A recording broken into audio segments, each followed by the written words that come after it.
lounging, son. Welcome back to the Comic Lounge. My name's Ryan, And I'm Manny. and we're here to talk about the first appearance, small little Canadian mutant, name of Wolverine. Hey, you might have heard of him.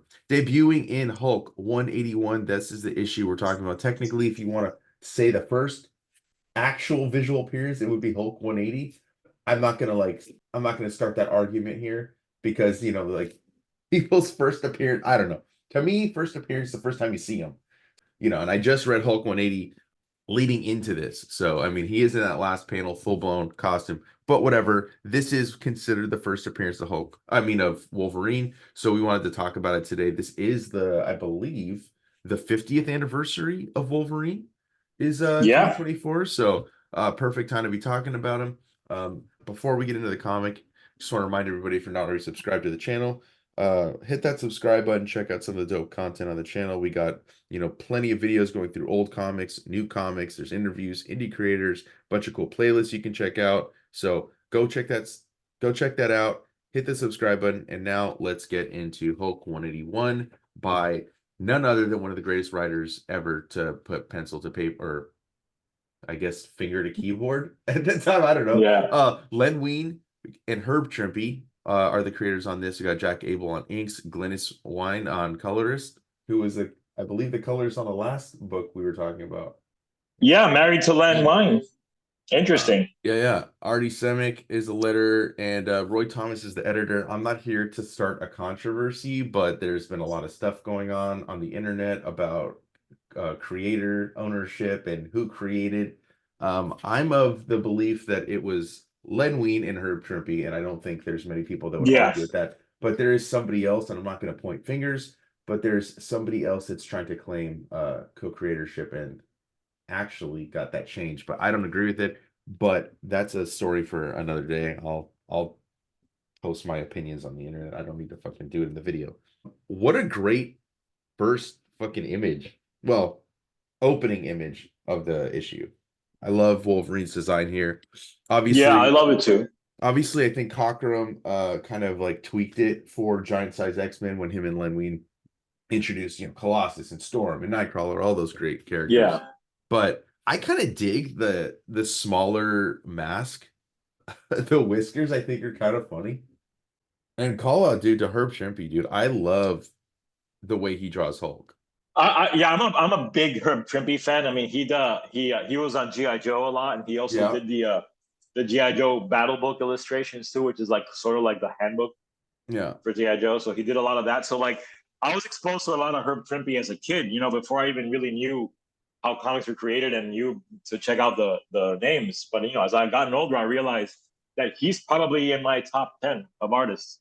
Yeah, and I do want to point out Artie Semick as a letterer too, because there's some really clever like caption shapes here, like that arrow.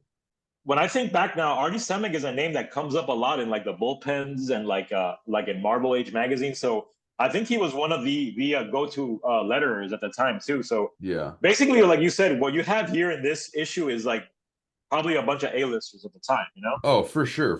And Len Wein, dude. I mean, let's not even forget the fact that he created one of my favorite characters of all time in Wolverine, but also in Swamp Thing, with Bernie Wright. Yeah. Oh, yeah, dude. Who can forget, man? Yeah. I mean, he's just such a great guy. It's funny because I ran into his son at the vet one day. I was like, I don't know how it came up, but I was talking about comics or something, and this guy was like, "Oh yeah, my dad worked in comics." I was like, "Oh, really? Like, what was his name?" And he's like, "Len Wein," and I was like, "What the fuck? What the fuck?" Yeah, dude. It was right after he had passed, and it was like, oh my God, dude, it was just so weird, to like just randomly run into him at the vet. But Len Wein is such a great creator. I think he's like written some of, actually, a lot of my favorite runs in comic books. So, and helped create a lot of characters as well, not just Wolverine and Swamp Thing, but many more.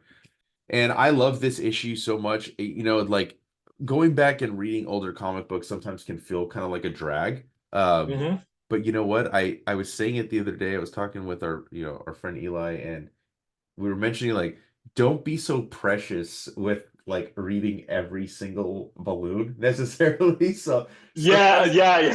sometimes I'll be honest with you, I no disrespect to the writing, but like I will sometimes gloss over these where it's like describing what I'm looking at. I don't necessarily. Right, because writing has changed them. But you know what? It's still a testament to it being good writing because I do the same thing, bro. Yeah. And I still enjoy reading it and the story's still there. So Yeah. like, like it showed you. I mean, comics is a visual medium. So Yeah. I think a lot of writers have gotten away from that, describing what the artist is already drawing. Like, you're right. Some of these panels wouldn't necessarily need that narrative box Yeah. to work. Exactly. Exactly. And I love this like classic, battle between, Hulk, Wolverine, and the Wendigo. And what else I noticed too is that Wolverine's claws are always popped in here. They never Yeah, retract. So like you're that, I right. don't know if that was like something where they didn't decide that they would not retract. Because could you imagine if his claws never retracted? They're just Yeah, it's like how always would he wipe his ass? Yeah, exactly. The choreography in here is really good too. I love, the constant action, Wolverine just hopping around. It's clear that like you don't even fully know his powers because he mentions like because moving is the best is the thing I do best. I thought that was fucking funny. And Hulk's just like you're just jumping around like a big rabbit. And he's like a Wolverine if you don't mind, Hulk. And like a Wolverine, I've got claws, forged of diamond, hard adamantium, and the power to back them up. So like his Well, attitude is there. Is that's what I definitely was gonna say. It's like I love that the core of who Wolverine is present from the very beginning, man. Like that personality is here. I dig this panel up top too, where Hulk is on the mountain and you see Wolverine like pushing off and doing like Oh this yeah. like kick right into the Wendigo. Hulk's like confused because he's like, well, now Wolverine's fighting the Wendigo, so like maybe he's my friend. So he like starts teaming up with Wolverine, and then even Wolverine's like, what the like, why does this dude think we're friends? He's like, whatever, I'll make use of it. So then he like manipulates Hulk in a way to where like to help him, get to where he needs to be, which is like defeating the Wendigo, but then he also will eventually turn on the Hulk. And this right here, the way Hulk just chucks the Wendigo into the tree, and even Wolverine's like, holy crap, dude, like I can't believe he just like threw him with enough force to take the trees out of the ground. And then this Wolverine jumping. I love this, dude. I would love to see the original coloring on this. I would too, man. But this is one of those pricey books, you know? Yeah, this is we talked about Wolverine number 1 also today when we were recording, but the Buscema one, and that one at least is a little more affordable if I want to see it on newsprint. This one's going to be a pricey book, especially Yeah. with like the new Deadpool Wolverine movie coming out. Like it's Oh only yeah, going to all go this is up. gonna go up. Yep. I love this. They got the Wendigo, thinking, seemingly dead as like what Hulk thinks, but for some reason Wolverine knows more about the Wendigo, and saying like, no, he's immortal, as the legends say. He's only unconscious. And then like wastes no time, dude. There's this look between the two of them, and he just completely turns on him, dude. Hulk's pissed. I I love this period of Hulk too, like where like he's just kind of like a dumb brute fighting everybody, like Yeah. the But he's Hulk more must have been but such a great. he's not completely mindless though, because he does talk a lot more. Because there's a Yeah, he point where does, Hulk but you, doesn't really say many words at all. I feel like yeah, no, you're right. Yeah, there's a mix but of so many what a different great character mindsets. because it's like nonstop fighting, and I was like, this is also like a perfect example of like how to introduce a character and like your classic like the two heroes meet and they fight. I mean, yeah, it's become a trope by now, but like this is one done really well, man. Agreed. It's And all the while, there's this whole like, subplot going on where this girl is trying to free her brother who's in the Wendigo because it needs a human form. And this guy that she's with is like, he owes her. And so he's kind of fighting her. He's like, oh, we shouldn't put this curse on somebody else. And she's like, well, he's just a mindless monster. So they're going to try to transfer the Wendigo into the Hulk. And to be honest with you, I thought about like what that would be. And that to me would be fucking insane because it would be like a crazy amalgamation of the two characters. has that And even been done? That would be a great what if. that would be, I'm not sure actually. And then like we get this, dude, talking about Weapon X, like it hasn't been established all this stuff, like that Wolverine went through. But they're allowing him to do what he needs, which is like he needed 6 hours to bring in the Hulk, and he's gonna have those 6 hours. And if he fails, then we'll take other action. and then we get back and just like a great like knockdown brawl between these two epic fucking characters. It's crazy to me too. Like looking back at a lot of Hulk titles, especially like when I read Rugg's Hulk grand design and stuff, like Yeah. how much like magic and shit was involved in the Hulk at the beginning too. Uh-huh. Like it wasn't all science creatures. There was a lot of like monster. It definitely is a monster book. Oh, Like for sure. Yeah. it's That almost a is, horror book. Which is why I like when the Hulk titles have been leaning into that. I love that she puts this spell and they're both knocked out, and this is where she's gonna transfer, and then we see Hulk slowly turn into Bruce Banner, and then this guy's like, dude, no, we can't. You said he was a monster, but we can't do this to a man. Never. And she just wants to free her brother. You owe a debt to me. And so he runs off. Oh, dude, letters pages, the Marvel value Dude, yeah, statement too. and I like that the letters pages are like we're not at the end. I wonder if this is the Joe Duffy also that wrote this letter. Mary Joe Duffy. I I mean, wonder if, it's gotta be. yeah. It's That's always another great thing I love seeing, like old celebrities. Like if you look at old issues of like of Fantastic Four, you'll see like Gene Simmons. Yeah, it's crazy, dude. Yeah, there's a lot of names that I've noticed in some of these old comic books. And then we got Stanley's soapbox over here. And so we see this dude Georges, or however you want to say his, yeah, Georges, go into this cavern.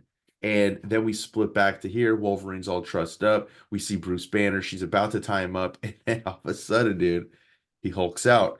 And then, she had like in the issue prior manipulated him and thought they were friends. So this story really is a two-parter, right? And Yeah, in yeah, one in 180, she had like tricked him and she was kind of trying to like coax him into like being a friend so that she could make the transfer. And now he realizes once again, I've been I've been tricked and I've been betrayed. And that's like I think a trope that's like very prevalent in all Hulk books is like he thinks you're gonna be his friend and then you betray him. And so many people constantly are betraying Hulk.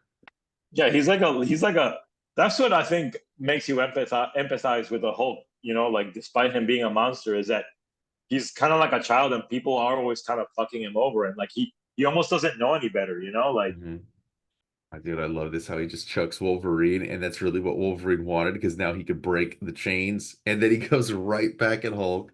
We see the I love girl, that panel with yeah, him breaking. see the girl going into the cave. She sees the Wendigo. Then we're gonna see a twist that I kind of saw coming. He ended up switching places. That dude Georges replaced her brother.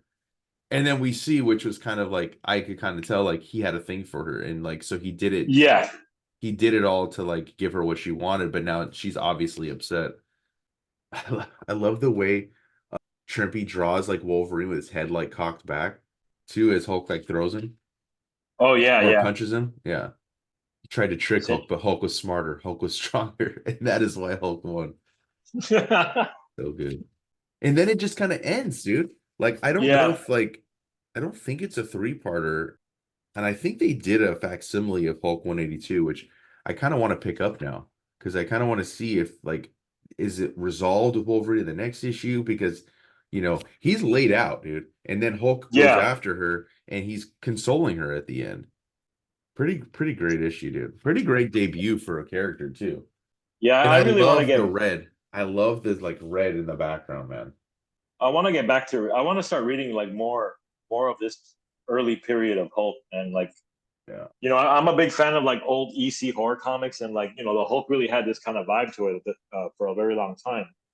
So Yeah, Hulk, I old think Hulk this. stuff is great, dude. Like you said, when Hulk Grand Design by Jim Rugg was coming out, I picked up a ton of Hulk. Like a lot of it was the Peter David stuff, but I did Yeah, pick up a lot of like sporadic issues like throughout, and they were great, dude. A lot of them were like great, like one and dones. Like they're super fun to yes, read. yes. Good point. That's one of the reasons I want to pick them up more is because I want to start seeing like what the one and done issues of that time were. Like I'm a storyteller myself, and I want to see like there's a reason those comics became classic. Like how to do a full story in like 24 pages, and I think that's a lost art in today's like like 6 issue, 4 issue art kind of structure that people are doing.